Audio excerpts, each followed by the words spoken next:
visto a Epigmenio Mendieta, abogado, @Epig Mendieta.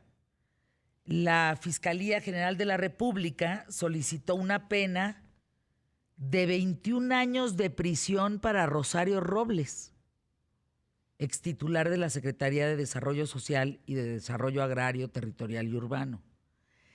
Según la Fiscalía, existen testimonio de 56 servidores y exservidores públicos para que declaren contra Rosario Robles por el caso de la estafa maestra. Sin embargo, Epigmenio, lo platicado aquí con el doctor, abogado, constitucional, derecho y demás, Óscar Valdés, la forma en la que se detuvo a Rosario Robles no es legal. Entonces, si la forma no es legal, ella sigue en la cárcel y todavía 21 años por delante, ¿cómo? ¿Por qué hay esta violación a la ley, Epigmenio?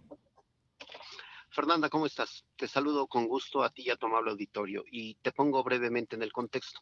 Yo coincido que la manera en cómo se le dictó la medida cautelar a Rosario Robles fue completamente irregular y lo califico así porque así lo hemos venido también planteando a través de los distintos apelaciones y amparos que hemos venido promoviendo, Fernanda, porque se dicta una medida cautelar con la finalidad de tenerla disponible para que no evada la acción de la justicia, para que no obstaculice la investigación o para que no ponga en riesgo a las víctimas del delito. Todas estas son las circunstancias que justifican una medida cautelar. Pero a Pero ver, en el caso de Rosario, un segundo, utilizan, un segundo, sí, Epigmenio. Es decir, el que ella acuda aquel día es porque justamente quería cumplir con la ley. exacto. Exacto, fíjate que lo entiendes perfecto, Fernanda. La finalidad de los procesos penales y el hecho de que te cite una autoridad de carácter jurisdiccional es con la finalidad de someterte a un proceso. No Mm. significa que cuando llega ya eres culpable. No es así. Tú Eso es lo llegas que me con carácter de explicó, inocente. exactamente es lo que me explicó Óscar Valdés. Me dijo, no, Fer, es que le pusieron un 4, porque sabes que ella llegó justamente para demostrar que no tenía nivel en el entierro y que no se iba a fugar de la ley, que al contrario, iba a decir, aquí estoy para lo que me ocupen, como dicen por allá en Michoacán, y Y para resulta eso que ahí la funcionan los detienen, procesos penales. y ahí Sí, la exacto. detienen. Uf, Exacto, y para eso son los procesos penales. La autoridad jurisdiccional te cita y tú tienes que comparecer porque eso claro. se convierte en una cuestión de orden público. Todas las personas que están acusadas de un delito deben ser citadas ante un juez para que respondan de la acusación, pero llegas como inocente. Ahora, la medida cautelar de No, carácter eso es... excepcional se tendría que justificar cuando pretendes evadir la acción de la justicia, o cuando no haces caso a los citatorios, o cuando tu comportamiento, Fernanda, pone en riesgo a la investigación, pone en riesgo a la sociedad, pone en riesgo a los testigos. Tú podrás ver que las circunstancias en las que compareció Rosario fueron voluntarias, regresó de un viaje en el que se encontraba, tomó aviones para regresar la fecha y en la hora citada, y lo hizo voluntariamente sin que existiera otra citación anterior. Es decir, su comportamiento es la de comparecer voluntariamente. Pero ahora, yo decía hace un momento que la decisión es arbitraria. Y digo que es arbitraria, Fernanda, porque se utilizaron pruebas falsas para llegar a la decisión de que supuestamente ella pretendería evadir la acción de la justicia. ¿Cuáles son esas Y pruebas falsas, por ejemplo? Porque lo que sí hay es una investigación importante de la estafa maestra donde Rosario estaba involucrada.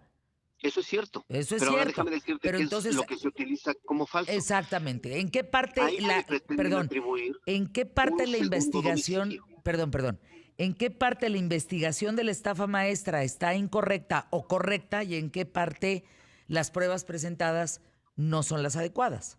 Te lo divido en dos partes muy rápido. Las pruebas que supuestamente justifican la prisión preventiva es que ella supuestamente proporciona un segundo domicilio. Cuando ese segundo domicilio deriva de una supuesta licencia para conducir que se tramitó ante la Secretaría de Movilidad de la Ciudad de México. Pero esa licencia ya demostramos que es falsa. Es falsa porque ella no la tramitó, es falsa porque la firma que aparece en ella, Wow. en el documento y en la solicitud, no existen, no son de ella. Ya demostramos también con una pericial en dactiloscopía que la huella digital que aparece ahí no corresponde a Rosario. Ya también demostramos con un peritaje en cibernética y identificación de personas que la fotografía que fue utilizada para esa solicitud y esa mica fue tomada de internet y fue implantada o suplantada en la solicitud correspondiente. Oye, Y Pigmenio, también, ¿qué cosa? imagínate nada más, eso es lo verdaderamente grave, Pero Fernanda. entonces, ¿quién la quiso meter a la cárcel? Pues ahí estaría muy bien preguntar, saber cuál es el interés que se tiene por mantener a una persona que no está acusada de un delito grave. Y yo voy a utilizar un concepto aquí. Me parecería que hoy la cárcel entonces sirve para escarmentar, para venganza o incluso para que te conviertas en testigo colaborador.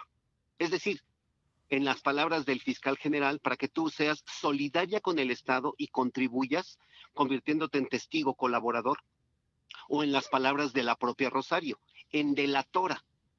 Pero ella ha dicho ya con todas sus palabras, Fernanda, que no tiene a quién entregar, no tiene a quién delatar, no tiene videos, ni tampoco cuenta con información que involucre a otras personas o colaboradores de ellos en delitos más graves. No es esa la circunstancia.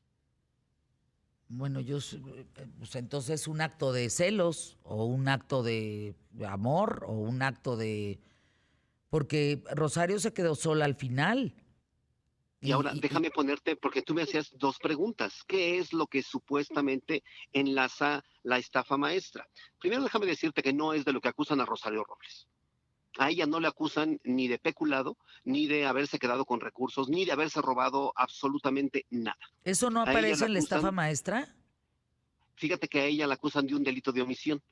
Y la estafa maestra, de acuerdo con lo que dice el libro, porque No, bueno, yo sí tienes que leí leerlo, pues eres el completo, abogado, ¿no? claro, yo sí leí completa esa investigación, y lo que postula este libro es graduados en corrupción, o así lo pretendían denominar. Pues se convierte en todo un entramado de distintas instituciones que tienen como propósito, a través de firma de distintos convenios con distintos entes, supuestamente, sustraer el dinero y quedarse con él. Bueno, Rosario Robles no está acusada de eso.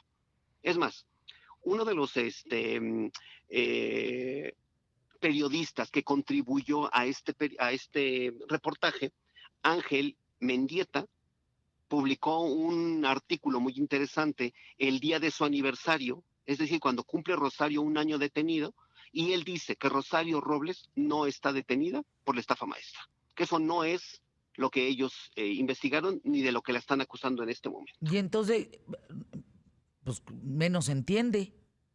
Pues mira, entonces ella está acusada simplemente de un delito de omisión, que no trae aparejado un daño y Para que no 21 trae años de cárcel, necesariamente. un delito de omisión, pues allá hay una venganza, ¿no? Allá hay otros elementos. Fíjate que todo arroja, Fernanda, a que efectivamente estamos en presencia de circunstancias distintas a las eminentemente jurídicas. No tendría que estar Rosario detenidas. Y esto no significa, Fernanda, yo lo pongo en el contexto para todo tu auditorio, esto no significa que Rosario Robles sea inocente, o que Rosario Robles no deba de enfrentar un proceso, o que Rosario Robles, por el simple hecho de que obtenga su libertad, significa que se le va a exculpar de la comisión de algún ilícito en caso de que lo haya cometido. No, es simplemente el derecho que tienen todos los mexicanos que no están cometiendo un delito grave a enfrentar su proceso en los términos que establece la Constitución. ¿Cómo? Libres. Hay otro catálogo de delitos graves, ahí sí, el riesgo es latente, el riesgo es que se puedan evadir la acción de la justicia. Por eso hay que tenerlos en prisión. Pero en el caso del de Rosario, No, no. no es un delito grave del que está acusada. Pues estemos en comunicación, Epigmenio Mendieta. Gracias por estar aquí en ¿Qué tal, Fernanda? Y bueno, pues a mí me gustaría en algún punto del camino entrevistarla, ¿eh? Estar con ella y Pues entrevistarla para escucharla y ver, bueno, pues también cuál es, eh, su- qué está viviendo, ¿no? fíjate Básicamente, que las condiciones de comunicación de una persona que está detenida, Fernanda, tú sabes, se restringen. Y esta comunicación queda limitada a sus familiares más cercanos y a su abogado. me Si imagino. ella, si ella violenta estas reglas, pues entonces traería como consecuencia la imposición de un castigo, y eso traería como consecuencia la limitación a los tiempos y a las comunicaciones. Bueno, pues en mejores tiempos entonces. Gracias, Epigmenio, por estar con nosotros.